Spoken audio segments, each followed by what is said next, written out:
provides us with several inspiring and motivational activities. It is abundant of discipline, cleanliness and moral values. I feel blessed that I am a part of this Franciscan family and I concede to be a Franciscan. Thank you. I've spent 8 years of my school life here, and the whole aura, the whole environment, it feels as if it's all in my senses. I can't express the joy which I had while being in St. Francis. I just want to thank all my teachers, whole staff, and of course the great people whom I met here, and thank you so much everyone. It was a lovely experience. I learned a lot of things from you. We conduct annual days and sports days regularly, and particularly the events One Planet, One Chance in 2009 and Incredible India in 2011 got much appreciation from different corners. In December 2012, we organized our sports day in Mahamaya Stadium, Ghaziabad in a grand manner. All these events enabled the students to showcase their artistic and sports talents.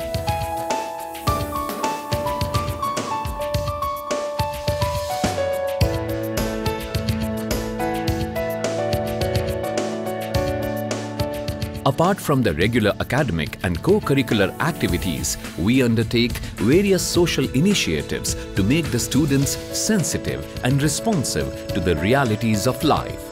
Through PEN, that is People's Empowerment Network, students collect clothes and other useful materials and distribute them to the needy ones. The school sponsors slum children's education and we conduct afternoon classes for them. We have appointed teachers for the non-formal school and distribute uniform and study material in collaboration with other well-wishers. Each one, teach one. It's a unique project initiated and implemented by St. Francis School. Around 200 children from the nearby slums are benefiting from this venture. We also support St. John's Boys' Home by directing benefactors.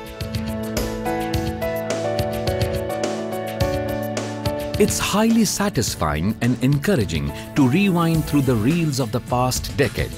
Today, St. Francis has acquired a high esteem of its own.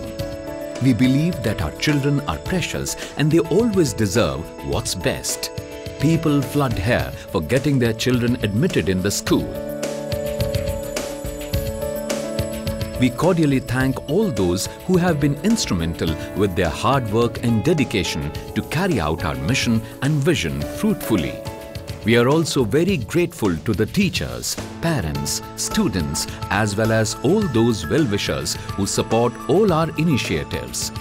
Finally, we acknowledge the abundant blessings of God the Almighty and the mediation of St. Francis of Assisi, our patron, as the cornerstone of our success. We have the utmost faith and trust in the same God for the days to come.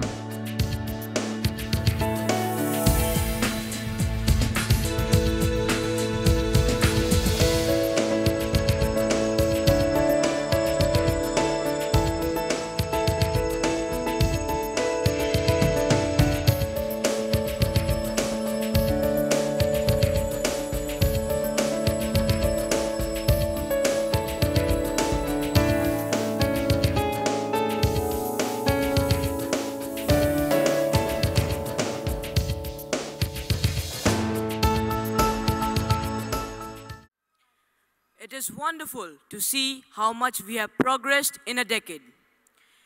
I consider it my privilege to invite onto the stage our chief guest for this very special evening, Dr. Cyriac Thomas, to address the gathering. Honorable guest of honor of this eventful evening, Reverend Brother Jose Vallara, the Superior General of the Congregation, respected Reverend Brother Julius George, Director of the St. Francis School, Brother Saju, Administrator, respected Mrs. Susan Jacob, Principal, respected Mrs. Reena Verghese, headmistress, head boy and head girl of the school, respected founder director, founder headmistress, founder principal, my distinguished and revered friend in Delhi, Father Bento, respected Your Reverences, respected parents, members of the respected teachers and members of the non-teaching staff, members of the Parent-Teacher Association, distinguished guests, and my dear young friends. We had been passing through a very wonderfully beautiful experience of seeing and learning about the St. Francis School,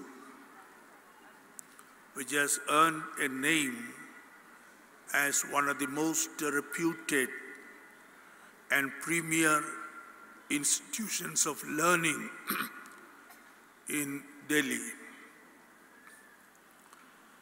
I'm extremely grateful to Brother Julius George, the director of the school, for inviting me for a second time to visit the school.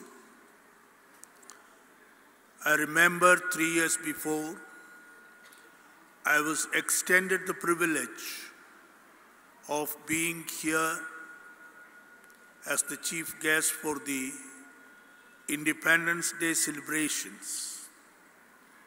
I still remember it was a rainy day and we had to pack up and rearrange the function indoors.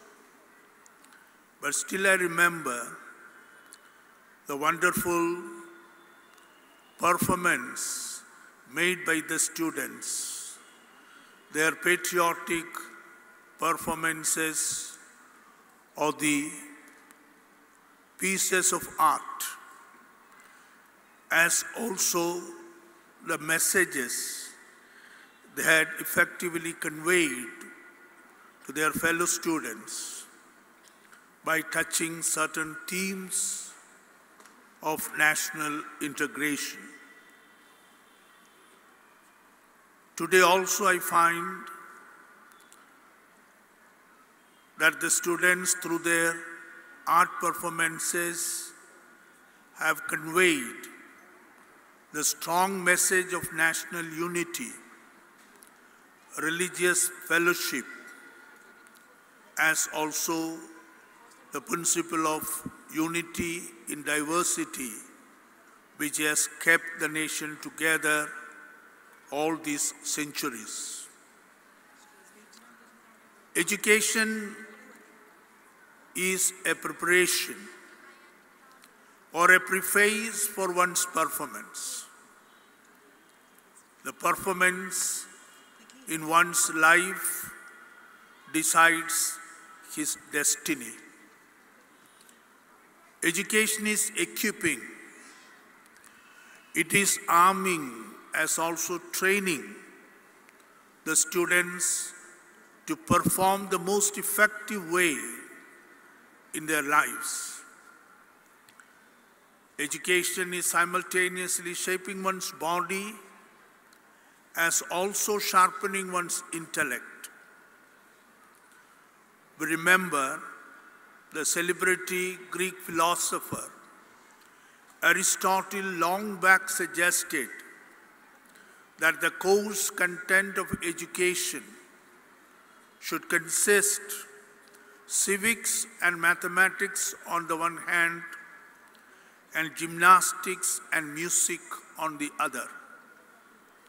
He wanted, by suggesting this as the most effective tool, to train one to be balanced. We know that the most important trait that one should have in life is a balance. A balance to stand up in life, a balance that will keep you stern and stable. Learning is in fact a total process. We can learn lessons even from a beggar. It is not necessary that we learn our lessons from teachers and parents alone. Anyone, any fellow being can be a teacher, providing us necessary lessons in life. We can learn lessons even from our enemies.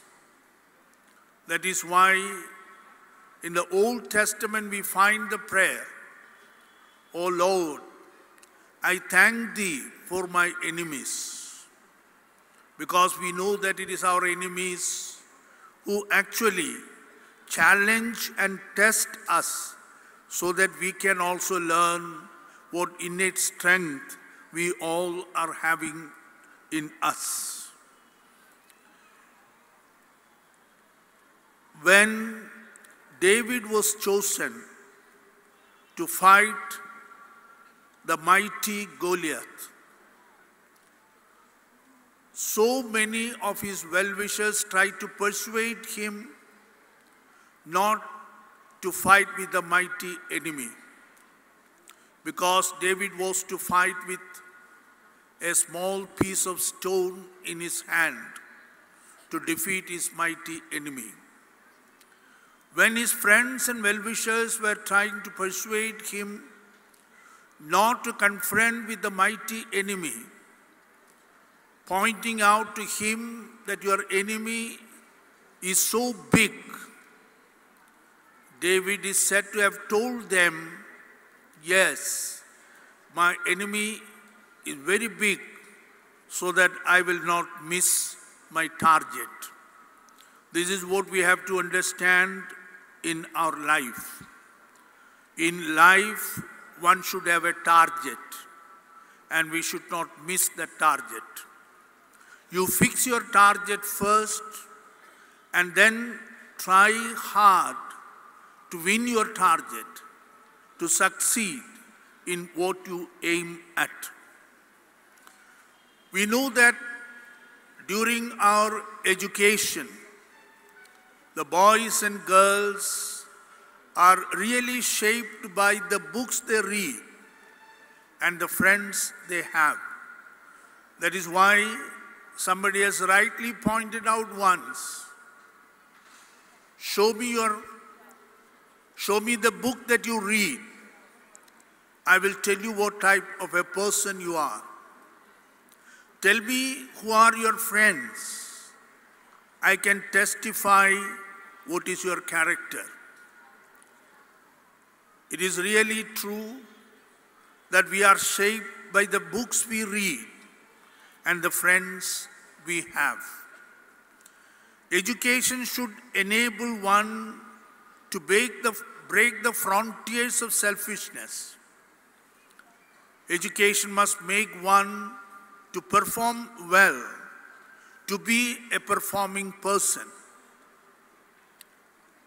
I must say that we had been seeing for the last 5 years how this school have progressed, made its pilgrimage to progress, I must say, under the able stewardship of Brother Julius.